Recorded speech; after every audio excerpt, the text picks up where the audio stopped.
Hey Star Trek fans, welcome back to Kertrats Productions and this week's news from the Star Trek universe. We have a ton of news from the past week, so without further ado, let's get right into it. You're the captain of the most important space station in the entire Federation. You're news. Season 3 of Star Trek Strange New Worlds is right around the corner, and although we don't yet have an official release date reveal, it looks like the marketing for the new season is getting into gear, as the past week has seen a reveal of some flashy new character posters for the third season. I love the look of these posters with the stylized light patterns on each character's face. It has been pointed out online that the light on Pike's face in particular bears some resemblance to the injuries he will one day sustain as seen in the TOS two-parter The Menagerie. Is this purposeful or just an interesting coincidence? You decide. In addition to the regular crew from the last season, other characters included are James T. Kirk as played by Paul Wesley, Captain Battelle as played by Melanie Scrofano, and Scotty played by Martin Quinn. I'm really looking forward to the long-anticipated third season of Strange New Worlds, and we can only hope that these portrait reveals will soon be followed by an announcement of the release date. Stay tuned. Well, even though Season 3 is yet to appear, there is some exciting news out of Toronto this week as we've learned that Season 4 of Strange New Worlds is now in production. Paramount released this image as part of the announcement that filming had begun on the fourth season, featuring Pike, Spock, and Uhura on the bridge of the Enterprise. We will of course bring you any more information about the production of Season 4 as we learn it. The most recent chapter in the Star Trek saga is coming soon to physical media. Star Trek Section 31 has been scheduled for release on DVD, Blu-ray, and 4K on April 29th. In addition to the standard packaging for those releases, a Steelbook edition for the 4K release has also been announced. In addition to the film, the home media releases will also include 5 featurettes: Art Squad, detailing the sets designed for Section 31, Alpha Squad, a breakdown of each of the 6 members of the Section 31 team, Stunt Squad, featuring stunt coordinator Christopher Maguire and his team as they showcase the stunt work seen in Section 31, Gear Squad, a look at the props used in the film, and Georgiou, a featurette dedicated to Philippa Georgiou as portrayed by the incomparable Michelle Yeoh. Also included is a gag reel, which is often my favorite special feature. The UHD and Blu-ray releases will feature all 5 of the featurettes, while the DVD release will only have 4 of them, with Art Squad excluded. I currently have Star Trek Section 31 on pre-order. I want to get physical media of all of Star Trek. It's kind of what I collect as far as physical media goes, and I'm planning on bringing you a review of the release once I have it. Now, unfortunately, the one thing that I would like is a director's commentary, but that is sadly not the case for this release. Last week, we brought you the surprise news that recording had been completed for the upcoming Star Trek Con audio drama, along with the revelation of some of the cast, as well as the writers, Kirsten Beyer and David Mack.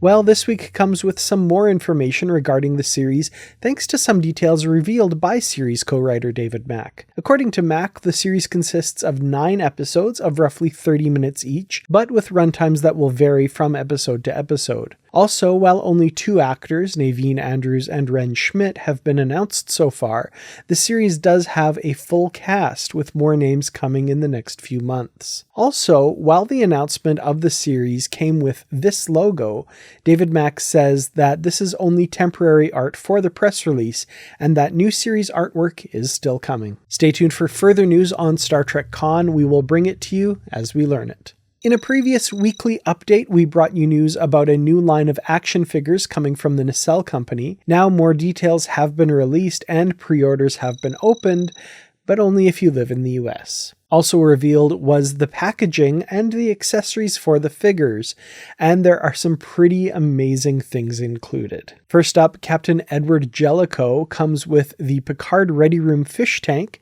his child's artwork, a book titled Cardassians, Customs and Politics by E. Jellicoe, and a phaser and a pad. Midshipman Peter Preston from Star Trek II comes with a tricorder, communicator, phaser, engineering tools, respirator, and an alternate head showing his condition post-battle with Khan. Valkyris from Star Trek III features a Batleth, Klingon tricorder and disruptor, and most interestingly, the Genesis torpedo along with its control console. Tuvix comes with a phaser, tricorder, Starfleet luggage, the orchid that caused the transporter mishap, and an alternate head showing his angry face. Mirror Captain Archer features a 22nd century phase pistol, a 23rd century phaser, a communicator, tricorder, and dagger, and glasses of alcohol, one of which allows you to recreate the scene where he inexplicably spills champagne onto his own face. Captain Rachel Garrett comes with 2 different phasers, a pad, a communicator, and a somewhat disturbing alternate head featuring her final moments aboard the Enterprise C. Captain Hikaru Sulu from Star Trek VI comes with 2 communicators, 2 phasers, the Excelsior teacup and saucer, and what appears to be a uniform mod that allows you to display the figure with the front jacket flap open. And finally, Weyoun features a Ketracel white dispenser with tubes, an alternate head, the Dominion heads-up display headband, and my favorite accessory, half of a replicated pepperoni pizza with chopsticks. I absolutely love these figures and accessories, and I really wish they were available to order in Canada. I also wish that Canada and the USA weren't currently engaged in a trade war. Either way, it looks like it's going to be a long time before I can get my hands on these figures. If you have pre-ordered any or all of them, let me know in the comments. Sometimes I think you North Americans read nothing but comic books and those ridiculous science fiction novels. We have 2 Star Trek comic releases this week. First up is issue number 30 of the ongoing Star Trek flagship comic series. This is a big one as it is the last issue before the launch of the Lore War crossover event. Here's the official synopsis from IDW. After the Day of Blood, Kahless II is a defeated, broken man who has but one path left: face himself. Thrown backward in time by the time crystals of Boreth, Kahless witnesses his own cruelty, hubris, and thirst for messianic power. When he comes face to face with himself as a young boy holding his father's blade for the first time, Kahless must decide what a Klingon's honor truly means. Star Trek number 30 is written by Jackson Lanzing and Collin Kelly with art by Travis Mercer. Also out this week is issue number 5 of the ongoing Star Trek Lower Decks comic series.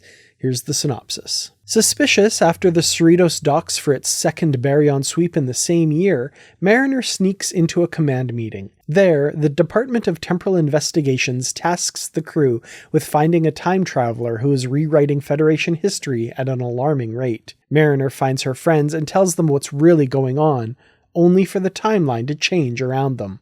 Obviously, something has gone wrong with Command's mission, and per usual, it's now up to Mariner, Tendi, Rutherford, and Boimler to save the day. T'Lyn also helps, but the synopsis doesn't mention that. Issue number 5 is written by Ryan North with art by Jack Lawrence.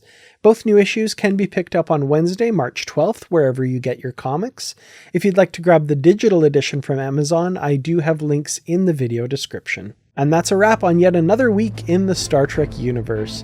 Thank you all so much for watching, and thanks to the Patreon supporters for their help each and every week. If you'd like to help out the channel, check out patreon.com/Kertrats, and if you like this video and know of someone who might appreciate weekly Star Trek updates, it helps us out a lot if you like and share the episode. Thanks again for watching. I hope you all have a great week. Look after yourselves and each other, and as always, live long and prosper.